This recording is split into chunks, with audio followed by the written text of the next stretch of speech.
milieu du XIXe siècle, on inventa la photo et les cartes pour voir en relief.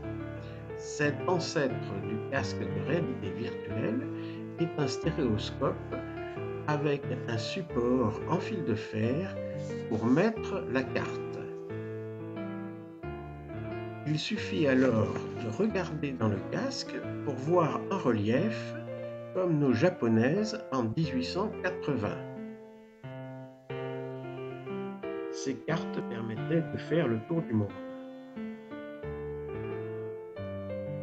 Au Japon, on dort sur des nattes et les oreillers sont durs. Costumes, éventails et lanternes sont de la fête. On voit des chaussures en bois même au jardin. Les riches voyagent en chaise à porteur,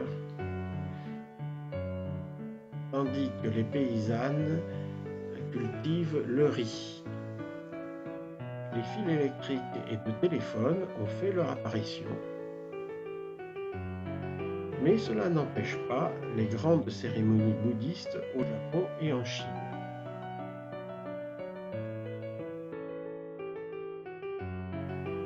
Faisons un saut en Amérique à la fin du XIXe siècle avec ses grands espaces, avec ses sioux qui se rendent au Conseil et ses trains vertigineux.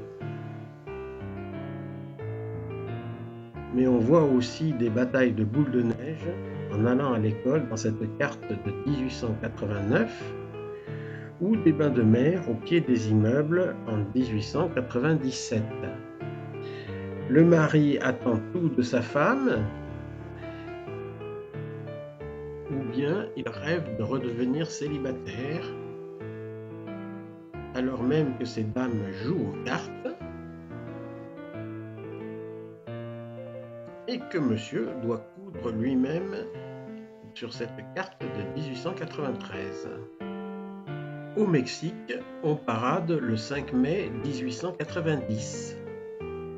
Les canaux servent à la fois à la toilette et à la lessive. Avec un conflit à Cuba, on voit un hôpital de campagne. Et il y a eu un bombardement au Venezuela.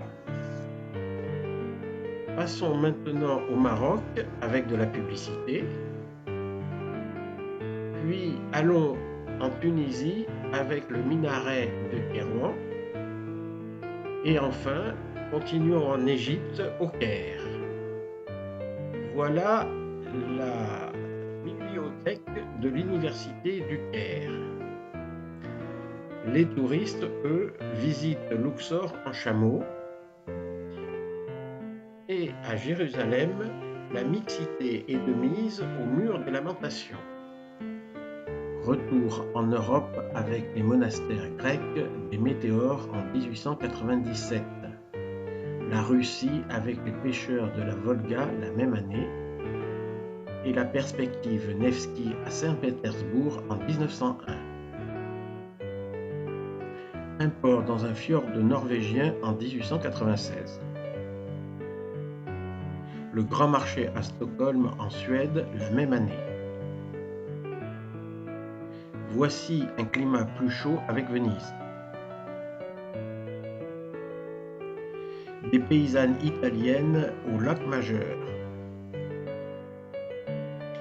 Notre chemin nous mène enfin à Rome. Merci d'avoir voyagé avec le Stéréo Club français.